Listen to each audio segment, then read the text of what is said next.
Doncs no deixem els números, molt atents ara a aquests. 7 de cada 10 usuaris posen la mateixa contrasenya per fer qualsevol cosa, qualsevol operació, a través d'internet. Estem parlant de comprar online, de tenir perfils a les xarxes o d'obrir un compte de correu.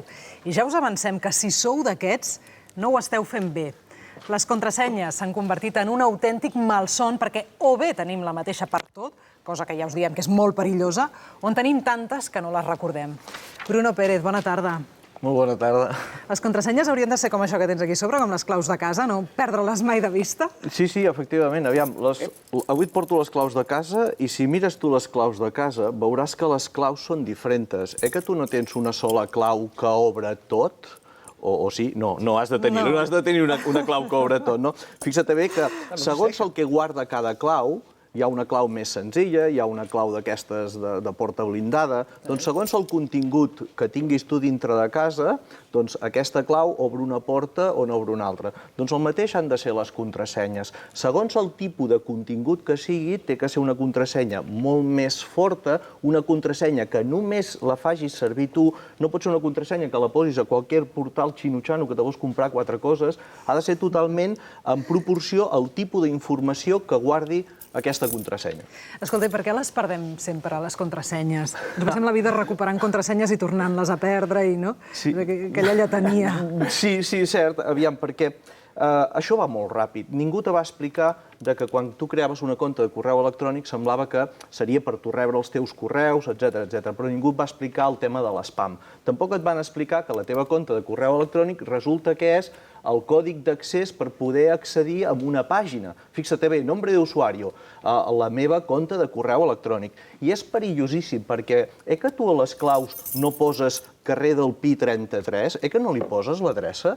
No, perquè seria molt perillós. Però en canvi, fotut mussol, fa servir la teva compte de correu electrònic amb el teu nom i cognoms, que és la teva clau d'accés. I això realment és perillosíssim.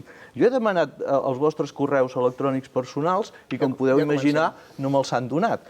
Però jo ja els he aconseguit igualment.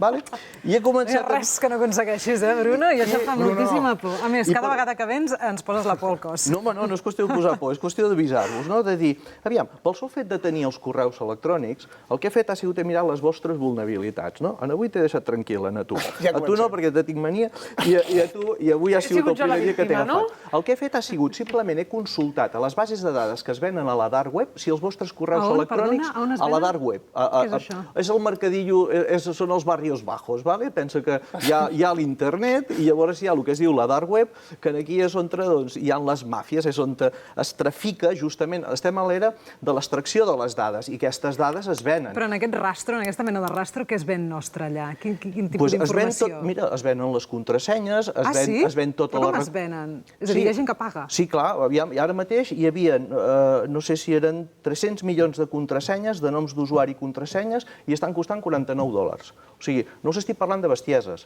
Per què? Perquè el que feu és, entreu a portals d'aquests gratuïts, però el seu model de negoci és vendre les dades. I quina dada li estàs donant? Si t'estàs donant el teu nom d'usuari i la teva contrasenya, això al mercat negre es ven. És el mateix que les targetes de crèdit que es roben es venen pel mercat de segona mà.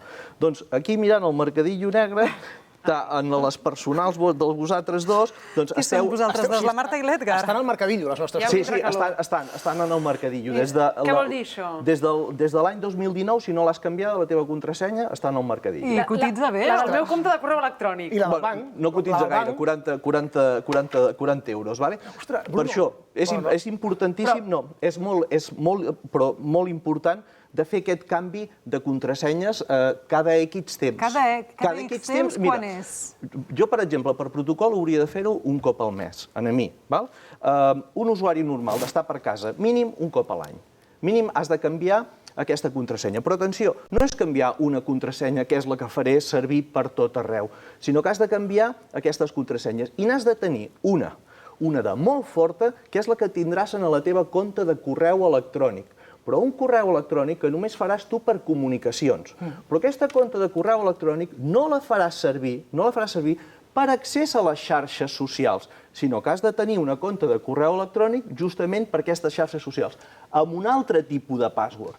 I quan te'n vagis a un portal xino-xano d'aquests que te volen regalar 10.000 coses, o, per exemple, tu vas entrar en un portal que es diu... No cal, digue-m'ho a l'orella, no. No. Tu vas entrar a un portal que es diu Lumin PDF, que un dia volies fer un PDF, volies ampliar un PDF, etc.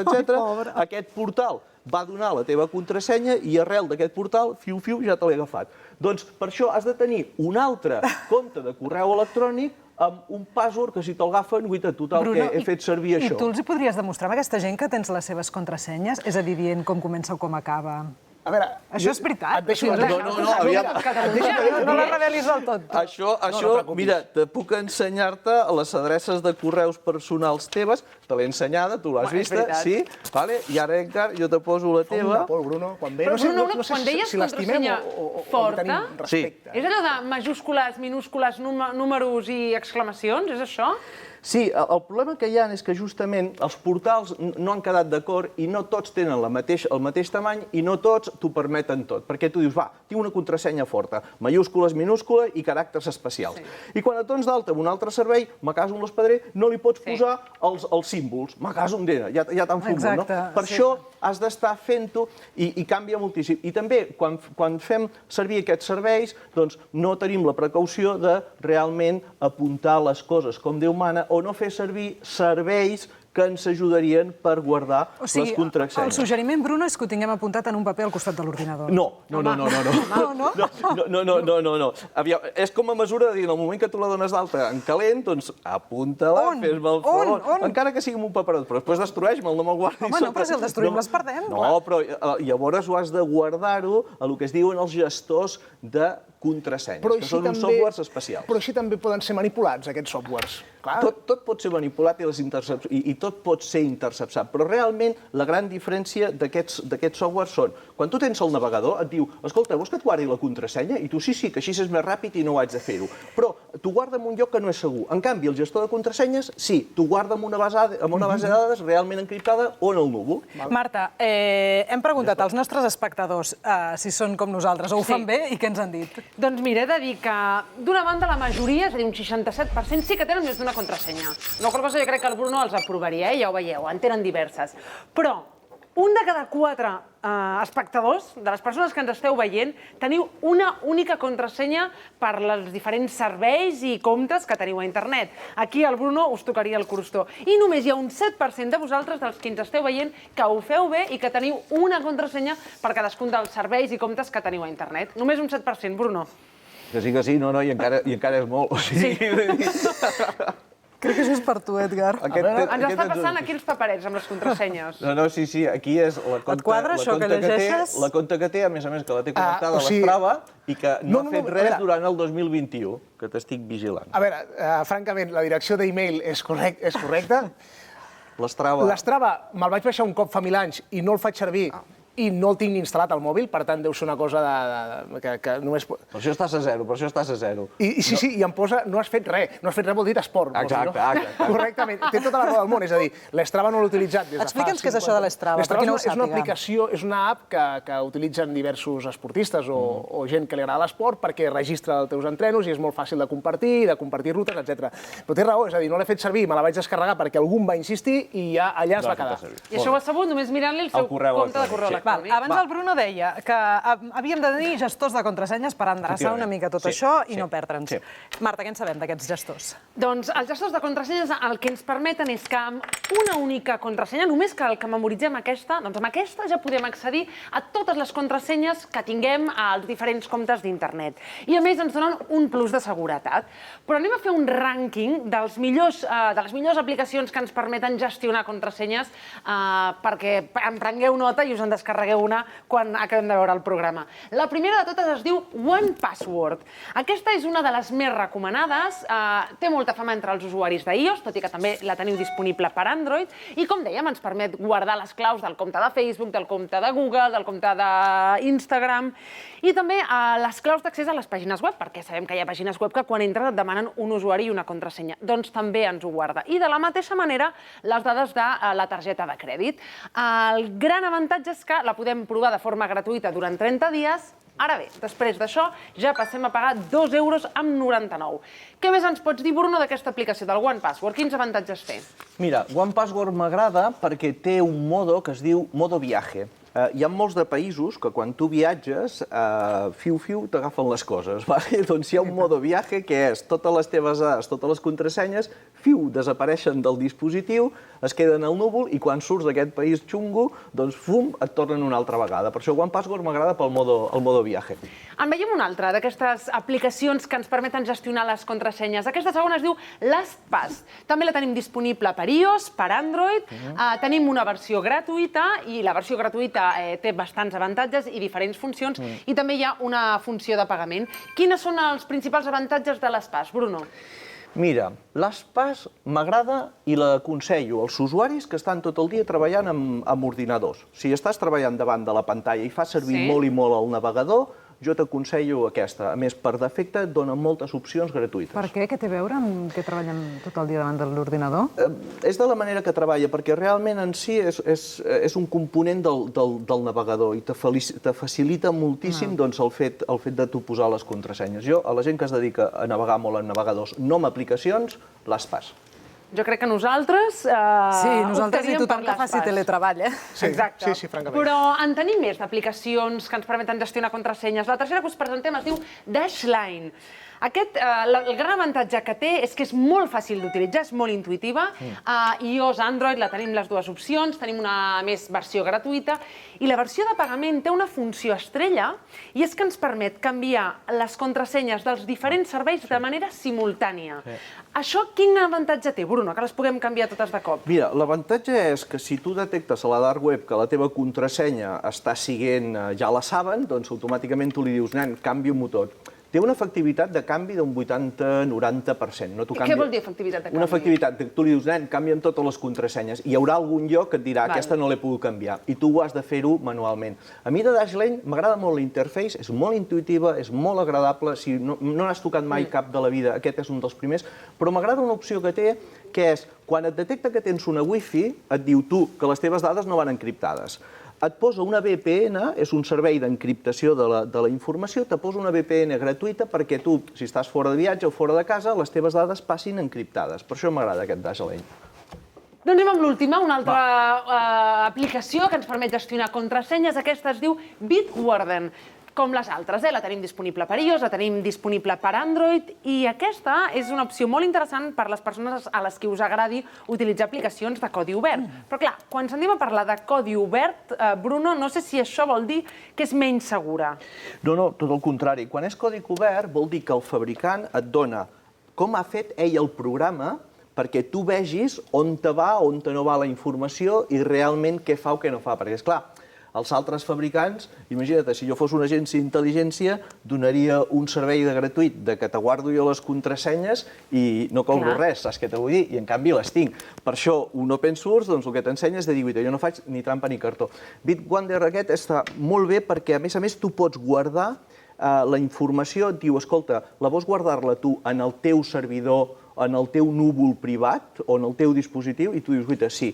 I així saps realment que tu estàs gestionant-ho. Doncs ja ho heu vist, tenim una gran varietat d'aplicacions que ens permeten gestionar les nostres contrasenyes, n'hi ha per tots els gustos. Ara es tracta que trieu la vostra, la que més us convé, i que vetlleu per la vostra seguretat. Bruno, quina tens tu? O les tens totes? Uah!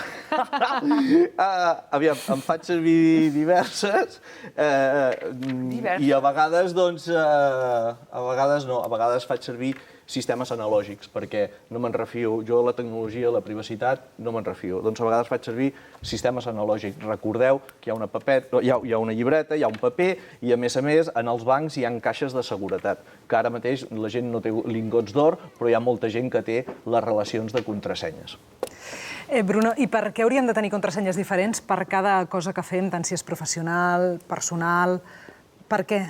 Sí, és que aviam, un altre tema molt important, i m'agrada que me diguis el tema aquest de laboral i personal. Escolteu, us ho he dit sempre, la vida personal és la personal i la laboral és la laboral. Tu no pots estar fent servir les mateixes contrasenyes a una vida que a l'altra, perquè mai saps què pot passar i mai saps els administradors de sistemes o qui purula per la xarxa... Els administradors de sistemes de les empreses tenen accés a les contrasenyes? Home, aviam, tenen accés a les contrasenyes, qualsevol pelaganyes que t'apunxi la xarxa i t'estigui esnifant el tràfic, hi ha moltes maneres de robar contrasenyes. Si jo te vinc al teu ordinador per darrere, tu no et dones compte, faig clic i te poso un aparatet que es diu un keylogger, el keylogger aquest el que fa és tot el que tu vas pulsant es va quedant registrat en aquest aparatet. Jo vinc un dia, t'ho trec, t'ho torno a posar, m'ho porto i ja tinc tot el que tu has escrit i ja te tinc la contrasenya. Quan ve el Bruno, no sé si esteu d'acord, sembla que estiguem completament despullats i que tothom pugui vestir-nos com vol. Una vulnerabilitat. I si parlem de vulnerabilitat, també els caixers automàtics, oi, Bruno? Sí. Aquest tema t'agrada? Molt. Aquest m'agrada. No deixen de ser ordinadors. Efectivament, és que... això és boníssim, aquest. El caixer automàtic, aquests serveis d'informació dels aeroports, de les estacions, moltes vegades heu anat vosaltres i heu vist, pum, Windows ha fallat, un pantallasso blau d'aquests, o veieu fins i tot que s'està engegant el Windows, que dius, què m'estàs contando? Perquè darrere realment hi ha un sistema operatiu, un Windows. A més, és vergonyós, i és que ho disparo directament, perquè és veritat, és vergonyós que grans entitats encara estiguin anant amb Windows XP. Quan el Windows 7 ja estem dient que, sisplau, retireu-lo perquè no està tinguent actualitzacions i ja és un desastre de seguretat, què m'estàs contant que estàs anant amb Windows XP? Per això es troben aquestes vulnerabilitats i se li fan cosetes a aquests ordinadors. Cosetes com jackpotting o black box? Sí. Què és això? El jackpotting se li diu així perquè és quan te toca el jackpot, quan te toca una màquina d'aquestes, clinc, tragaperres d'aquestes, et toca el jackpot, clinc, i cauen els diners, doncs la tècnica de jackpotting fa això. És complicadeta, i a més has de pagar, perquè es basa en un malware, es basa en un virus, que tu l'has d'instal·lar a dintre de l'ordinador del caixer. Ja diràs, però com hi accedeixes? Doncs, cony, rebenta, s'obre, no és pas gaire difícil, i si no aconsegueixes el manual, s'obre el caixer, accedeixes al port USB, allà el punxes, a més li punxes un teclat, li dones l'ordre al comandament, ja queda executat, de manera que amb una combinació molt concreta del teclat, que tu clic, li poses el teu nom, el teu contrasenya, doncs, quan un dia que tu hi vagis, li dones i a partir d'aquí, clic, comencen a baixar tots els dinerons que hi ha. I això es diu el jackpotting. Tot plegat fa una por, fa molta por. Jo, per exemple, tinc un malson i és que, per exemple, amb Robin, perquè avui en dia tothom funciona amb WhatsApp, precisament el compte de WhatsApp. Clar, pensa una cosa, això estigueu molt alerta perquè és una estafa que corre i ara vull que ens expliquis. Si rebeu un SMS, missatge com aquest, que em sembla que veureu de seguida a continuació, aquí el teniu, i de seguida un contacte de WhatsApp us escriu demanant-vos un codi, sobretot vigileu, perquè és una estratègia per robar-vos precisament el compte de WhatsApp. Bruno, hem d'estar molt alerta davant d'aquesta nova estafa? Sí, és una estafa que ja fa temps que juntament amb Mossos l'estem dient, de dir vigileu moltíssim, ara mateix hi ha càrrecs potents que els hi han fet, i el que te fan és te segresten aquesta compte. I ara diràs, i com ho haig de fer? Com em puc protegir? No només avui parlem d'aquest de WhatsApp, sinó sobretot els Instagrams. La gent que tingui Instagram i que tingui perfil públic, no. M'has d'activar el que es diu el segon factor d'autentificació. Què vol dir? Que quan jo creo, obro la sessió, de dir, uita, soc jo, la poso en un dispositiu, rebràs un SMS amb un còdig que tu l'hauràs de posar per verificar que realment ets tu. Heu d'activar el segon factor d'autentificació tant en els WhatsApps, Telegrams també, a tot el dispositiu que tingui segon factor d'autentificació, fes-ho. A més, el Dashlane té una opció molt bona que et diu, tu, mussol, que tens 4 o 5 serveis d'aquests, que té doble factor d'autentificació i no l'has activat. O sigui, fes el favor d'activar-lo. Bruno, aquesta setmana se celebra el Dia Europeu de la Protecció de Dades. L'última vegada que vas ser en aquest plató havia caigut Google, cosa insòlita, i ens vas posar la por al cos i ens vas dir que quan arribéssim a casa el primer que féssim fos canviar-nos la contrasenya. Que sí, que ho vam fer. Sí, així m'agrada. Recordem abans d'acomiadar-te cada quan l'hem de canviar, cada any? Sí, jo la canviaria cada any. És això, és les claus, pensa que vulguis o no vulguis, a vegades algú es queda una còpia i s'ha de fer. Els passos els has de canviar sí o sí, mínim un cop l'any. I sobretot això, paper i boli, que tu vens armat. Gestor de contrasenyes. I ets model a seguir. Moltíssimes gràcies, Bruno Pérez. Fins aviat.